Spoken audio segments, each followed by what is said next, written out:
Hi folks, Coxy here from the Lost Art of Podcasting. Just before we begin, I just want to say a quick thank you to both Esme Patterson and Frank Turner for taking the time out of the interviews, as well as Andrea from Xtra Mile Recordings for giving me the opportunity and also allowing me to interview both artists.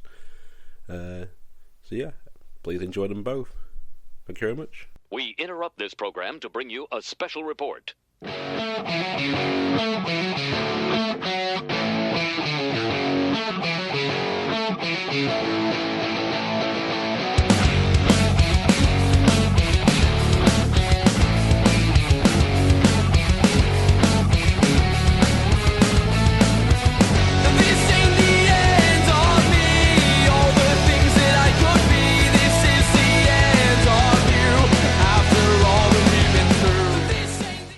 Hello, welcome once again to the Lost Art of Podcasting. I'm here with a very special guest today. He is a man who said life is about love, lost minutes and lost evenings. No, I said that wrong, but fuck it, we'll carry on. Hey man, it's about an interpretation. He also said that rock stars are just people, really. Yeah, I don't really believe in the word rock star. I'm tripping over my own words now. Yeah, you're right. I'm starstruck a bit. No, I'm here with the man, the legend, that is Frank Turner. Hello. Good to have you here, Frank. Thanks for doing this. Thank you for having me. Not a problem. You're currently sort of touring positive songs for negative people, your latest album, but you're also on sort of the Get Better tour. Yeah, I mean, well, it's sort of, arguably the same thing in the sense that the song's off that record or whatever. But we've got also, when's this podcast being released onto the world? This week, sometime. If you can not release it till Friday, I can tell you what's happening on Friday. Sure. But basically, there's a film's been made about me by my friend Ben. He made a documentary about the making of positive songs, and the film's called Get Better. So we're sort of like talking about that as well. We're going to have a big sort of cinema launch for that as well and everything. Cool. So, but yeah, I mean, we are in broad strokes. You know, we're still on the positive songs touring cycle. The record came out in August, and we sort of decided to do 2 years on the road. We being me and the band and my team, if you like. We decided we'd do 2 years on the road, and we're now 18 months in, so we've got about 6 months to go. You know, it's been fun. The road keeps going. It's good to be back in Dublin. Awesome. You've had a year of milestones this year. Yeah. You've had 9 years of Sleepers for the Week. Yeah. You've had 10 consecutive year appearances at Leeds and Reading. Yeah. You did your 1000th performance with the Sleeping Souls. Yeah. And you've come up to your 2000 show in Nottingham. Yes. Plus your appearance on the Lost Art of Podcasting. Yeah. Yeah. I mean, it's okay. This is an interesting thing that you raised there, because I mean, on the one hand, you know, I have been a bit sort of like OCD about statistics in my career. I keep my show count and all that kind of thing. The Sleeping Souls show count was actually, I was not aware that was the case until they told me, like, on the day. They were like, "Hey, it's our 1000th show," and I was like, "Fuck, okay." But like, so that, which is fun and it's cool. As far as the sort of anniversary thing goes, it's funny, like, because we're about, over the next 2 or 3 years, we're going to have a lot of decade anniversaries of stuff. First album, second album, third album, blah blah blah, and that's fun. And we might do a couple of shows here and there to commemorate that. But I sort of don't quite want to turn into a heritage industry just yet. Do you know what I mean? Because it's like I'm working on a new record right now, and I'd like to sort of concentrate on that, please. Yeah. Do you know what I mean? Sure. So it's sort of it's one of those things where it's like.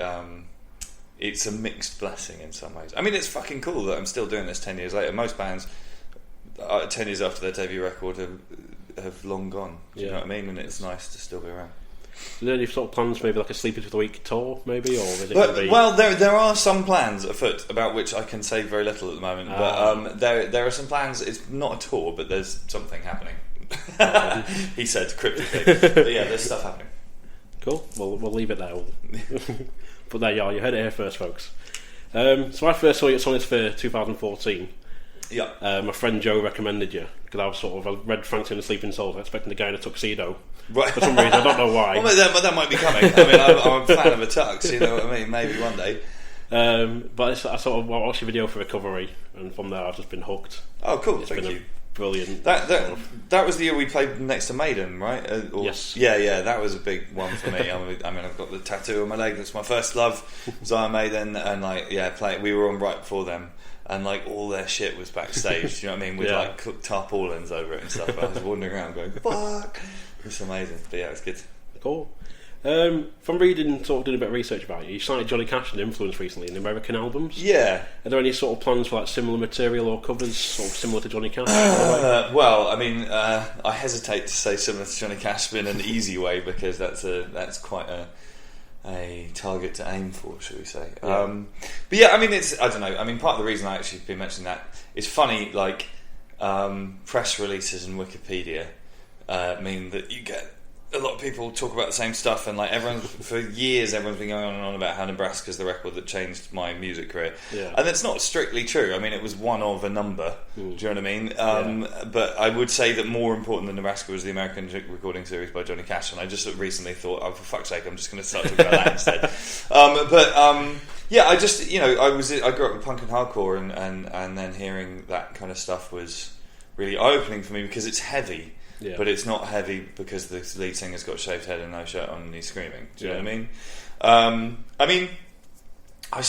I constantly toy with the idea of doing a solo acoustic record.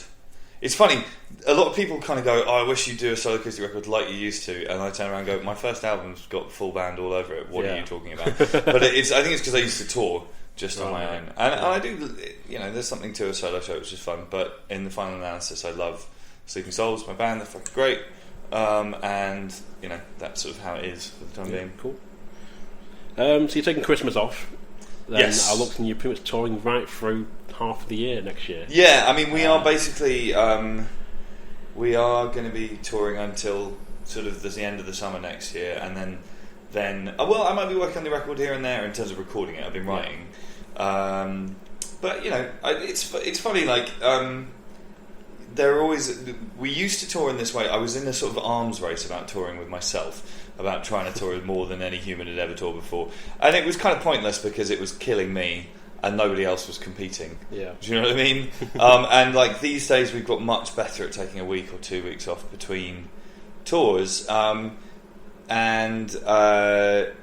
like it's funny because people don't necessarily notice that. Sometimes we go, "Oh my god, you've been on tour constantly this year," and it's like I've just had 2 weeks off. Yeah, and actually 2 weeks off is quite a long time off. I mean, people who work office jobs don't get 2 weeks off in between fucking projects or some shit. You know what I mean? I did notice your Instagram went quiet. I think you were sort of taking 2 weeks off. Here's some books I've read. That was a good 2 weeks. Yeah, I mean, well, part of it as well is just that like I kind of that was the other thing about it. And I'm trying to talk about this in the best way I can. I essentially didn't really have much in the way of a personal life when I was touring like a complete maniac. I didn't live anywhere, wasn't attached to anyone or anything. I've got a house and I've got a personal life to go home to these days. And I'm quite strict about drawing lines between public and personal. But I've got a girlfriend to go home to and she's amazing. Yeah. But like I don't want to be Instagramming pictures of me and her living civilian lives. Do you know what I mean? It's just like, not least because there are some weird fucking people out there who get full on about that kind of thing. But so as I get older, I'm slowing down a little bit. A little bit. Yeah. You're still probably one of the hardest working men in show business, to be fair. Well, I've got nothing. The thing is, no one's ever going to have whenever people talk about it, because I grew up thinking Black Flag was the hardest working band ever, and then you sort of look at some of the jobbing rock and roll bands from the 60s and 70s and you go, oh, right, okay. Then the people who've got the fucking record who are never going to be beat are the bluesmen. Right. You look at people like Muddy Waters and John Lee Hooker and people like that. Those guys did like 3-4 shows a day, 360 days a year, for 4 fucking decades. Do you know what I mean? Yeah. It's like none of us are ever going to come anywhere close to the amount of work those guys did, and therefore there's no point in sort of making a competition. You know what I mean? You might as well just go, okay, fine, fuck it, you've got it. So sort of sticking with touring, do you sort of, obviously you're going to like be right on the road and stuff, are you ever sort of playing around with chords and you just want to sort of jump in a studio as and where you are and sort of? Yeah, I mean, I write on the road definitely, but I mean, there's and I'll demo stuff on the road. I've got like a little mic and a laptop and a program I can just do a vocal and guitar thing, cool. and put stuff. And occasionally I'll even do it into like GarageBand and GarageBand, fuck it, and put put a sort of crappy drum machine on it to sort of demonstrate how I feel the song should be. But the actual kind of like proper sort of studio recording for me usually is something that then sort of stands apart from that, where you sort of sit down and really thrash out your arrangements and all that kind of thing. So, but yeah, I mean, I'm constantly like an awful lot of my songs started off in sound checks with me just pissing about with something and then kind of going, ooh, or at least the music does. You know what I mean? Like, I always think there's the song "If Ever I Stray" started off as me just pissing about with a G chord in soundcheck in St. Petersburg, Florida. Wow. And by the end of soundcheck, I was like, "Fuck! Everyone, shut up! Find me a pen and paper and a fucking recording device immediately." So Cool. So sort of Stephen touring. I know you've got like a lot of back problems you've always had over the years. So how do you find touring with that?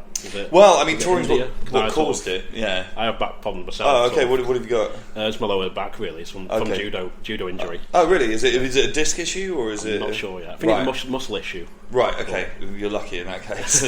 I mean, I had my 2 discs went out on my lower back, but it was caused by a lifetime of jumping off shit and not paying any attention to my body, and just having, I think, weak and stiff and unstretched muscles, and the show that we do is quite athletic, and I hadn't been thinking of myself as an athlete, not least because I really wasn't one at school. You know what I mean? Yeah, I'm the same. Yeah, so it's like I've learned. I mean, my back hurts a lot of the time, and I have to stretch for 45 minutes or so before a show every day.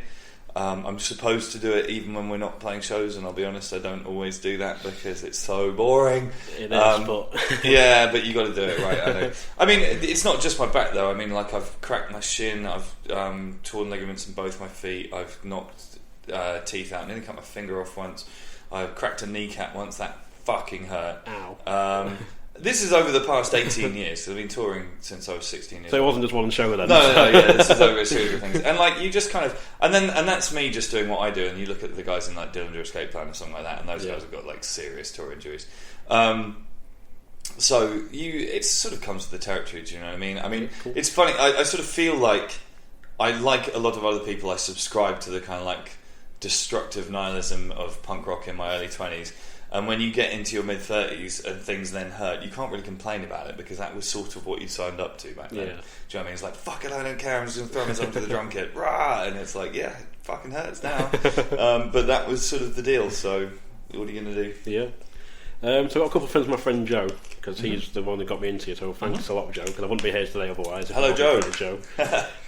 He first asked, how did you feel transitioning from small venue tours to big arena tours?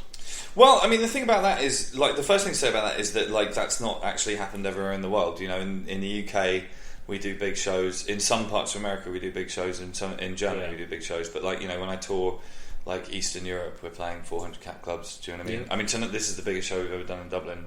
Wow, cool. You know, which is really exciting. I'm very excited about that. It's cool. But do you know what I mean? It's like, so things. It's not like I'm universally at one level worldwide, which is actually really cool for me because it means that things change up over a period of 1 year for me. Do you know what I mean? I'm not just going around doing the same type of venue everywhere in the world, which is cool. But I mean, you know, playing the bigger rooms is a funny thing because you don't get masses in the way of a trial run for it. I mean, you generally, you know, you'll do some support tours where you get go, but it's like you slightly get thrown into the deep end of headlining big rooms. Right. I mean, you get a lot of chances to headline a small room because you just do you know what I mean? You just you can do it over and over again. But it's like, fuck, okay, like I remember when we were headlining Brixton in London for the first time, it was like, shit, there's 4,000 people coming tonight, like, how do I do this? But I mean, I spent a lot of time, you know, watching Springsteen DVDs and shit like that.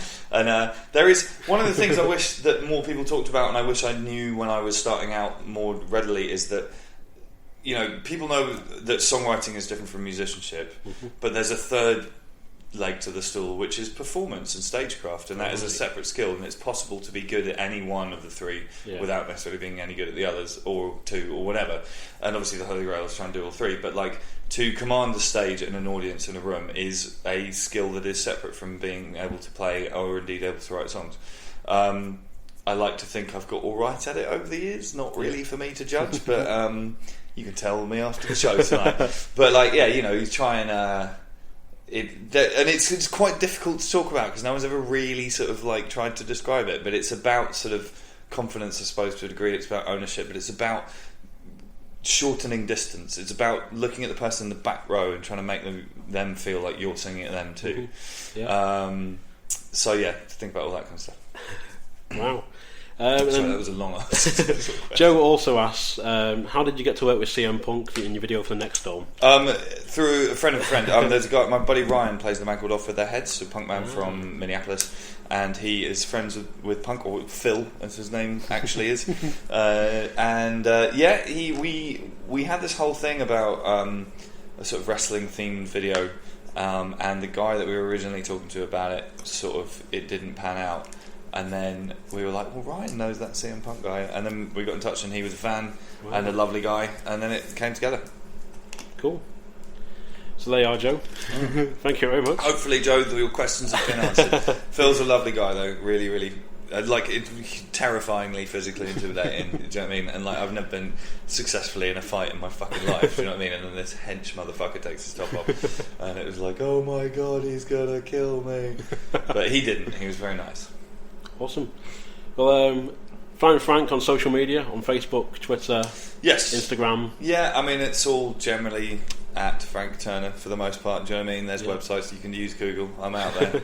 I'm around pouring bullshit into my Twitter. My girlfriend got really annoyed with me the other day because I used Twitter to try and ascertain what type of light bulb I needed to replace one. That's fine, I do that. I thought it was a good use of crowdsourcing information, but she thought I was misusing my power. No. So... Google has power? Well, quite. I feel that if you know a lot about light bulbs, then you can find me on Twitter and educate me. So catch Frank on tours across the UK. Tickets are still available. But Frank, thank you very much for doing this. Thank you. It was lovely to speak to you, man. It's lovely speaking to you. I've been Coxy, he's been Frank, and you've been listening. Thank you very much.